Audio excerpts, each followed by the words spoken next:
All right, so hopefully you've had fun with that first pattern. What we're going to do is move to the second one. Everyone calls it number 2, A minor pentatonic or box pattern number 2. And what I like to do is kind of be efficient going across the neck. So this might not be absolutely comfortable for you, but it kind of works other fingers as well. So each time you play the same notes in a different section of the neck, you're going to have to change your pattern a little bit going across because the notes fall in different places. So to continue with that, first note of the pentatonic scale, the A minor pentatonic scale, was an A on the 5th fret. The second note we played was a C, which was on the 8th fret. We're going to start our second pattern on that C on that second note. So I'm going to use my middle finger for that. And as you can see, first, or I should say, index, middle, ring, pinky, all within 4 frets. Okay. So that way there's not going to be a lot of jumping around. You'll be able to just drop a finger where you need it. So what I'm going to do is this. I'm going to go on the 8th fret, which is my C, 10th fret. Let's go fret numbers all the way across, and then we'll kind of get into the notes later. So it's 8, 10, 7, 10, 7, 10, 7, 9, 8, 10, 8, 10. Now, do I always use those fingers going across in that pattern? Not really, because I'm not always going all the way across that pattern. Sometimes I'll be going up and down strings or sliding in between different patterns.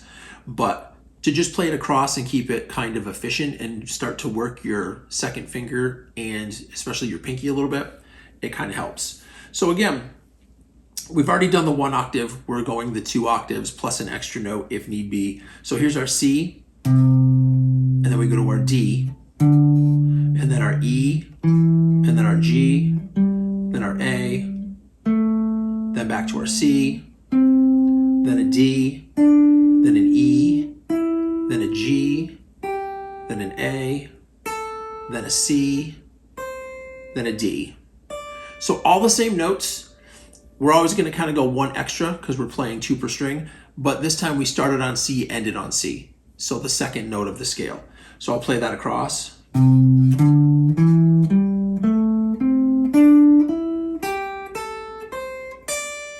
And if you're getting comfortable with scales, now could be a good time to start working in different picking patterns. So you could have playing each note twice. So a down, up, and alternate pick on each note.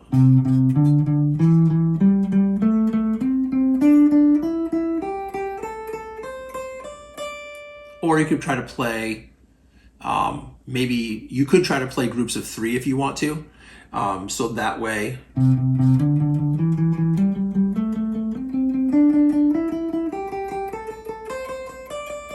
so you're practicing the scale multiple times with your left hand if you're a right-handed player, and you're also practicing different picking patterns at the same time. Basically, if you were to do 3 different picking patterns, you're multiplying what your left hand is doing by 3.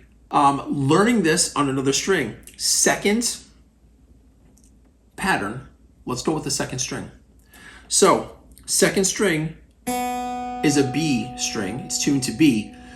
That note's not in the scale. We're not going to use it. So you can't play that string open. But right on the 1st fret is your C.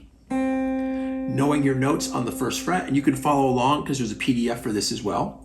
C, D, E, same notes you played before, we're just not starting on the A.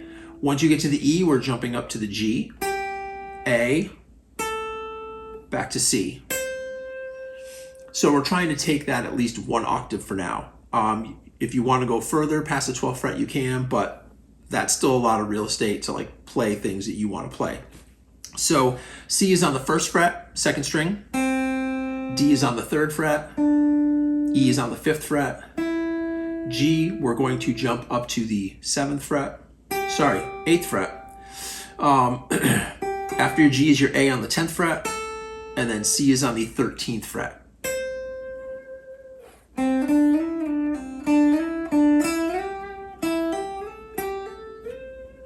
And you're going to get used to, you're going to start to see a pattern developing. A whole step, which is basically moving 2 frets or skipping 1 fret. C to D is a whole step. D to E is a whole step. You've moved 2 frets. The E to the G, you're skipping 2 frets. You're moving 3. The G to the A, you're still moving only 2 frets. And then the A back to the C should be 2 frets in between your 2 fingers. When you start to see that pattern, knowing what note you're starting on, it starts to become a little bit easier. You always know that the C, D, E are next to each other. And the E, you have to go up a little bit higher for the G. And then when you're on the C, again, 2 frets higher for the D, 2 frets higher for the E, 3 frets higher for the G, right? So you'll start to see this the more you play it. So if you're using a backing track, there's going to be a backing track with each one of these shapes that I'm giving you and learning on different strings. Again, any backing track you want in the key is fine. A minor. It can be a blues backing track.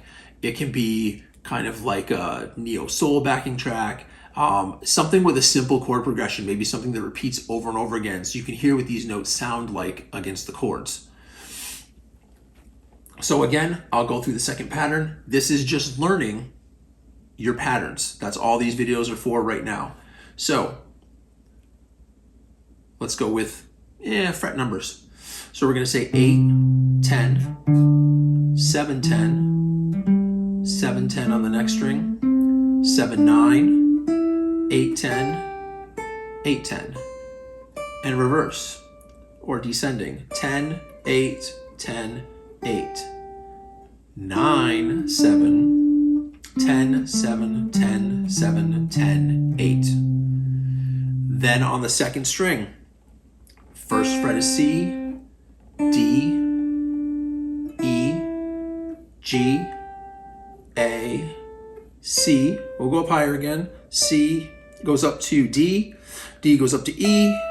Then from the E we jump up, skipping 2 frets to the G, and then I can get up to the A there, even though it's not getting up to the C again. So doing that forward and doing that backwards as well. So now you have 2 patterns and you have 2 strings that you know the names of the notes on. So one thing you can also start to do is use the strings that we went over, the 5th string and the 2nd string, to move between the 2 patterns. It seems limiting to do this, but what's going to happen is if you spend time doing it, you're going to not have all these options at once as far as jumping all over these strings. You're going to be able to look at one pattern, 1 string moving, working on the next pattern, 1 string moving, working on the next pattern. As we learn more patterns and more strings, we're going to expand this way, and we're also going to expand this way across all the strings as well. So just a quick example of that, what I can do is I'll start with the open string. I'll play A, C with my index finger, slide up to the 5th fret, and now I'm in position for that first pentatonic.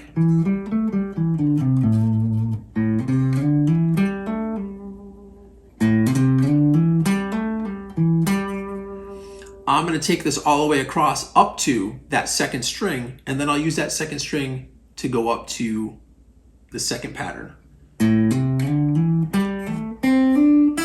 Now what I'm going to do right away is I'm going to use my 1st finger to slide up to the next note. Now I'm on 8, and if you remember, the last 2 strings, which are the 1st and 2nd string, were 8 and 10.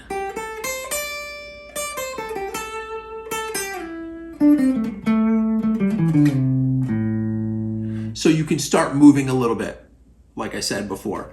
You can start here. Because the C normally in that box pattern's on another string, you have to pick between them. If you want to use the string, you can slide down, slide back up. Gives you just a different articulation on the note. So use a backing track, play those. Don't ever think you're done with the 1st pattern or that 5th string. Always go back and reinforce what you're doing and then add on to it. When you feel comfortable with those, then you move on to the next pattern and the next string. Now we're doing this all in one key, so you kind of get a sense of things, and we're going to keep all the notes the same to make it easy. But for me, I like remembering note names because later when we start talking about chords, and how to play over songs, making up your own solos or your own riffs or things like that. If you're playing over chords, other guitar chords, piano chords, composed music in general, you're going to want to know maybe what note you're hitting and how it fits into the chord that's being played. So have fun with A minor pentatonic number 2 and learning all your notes on the second string. And we will see you when you're ready or in just a moment for the next section.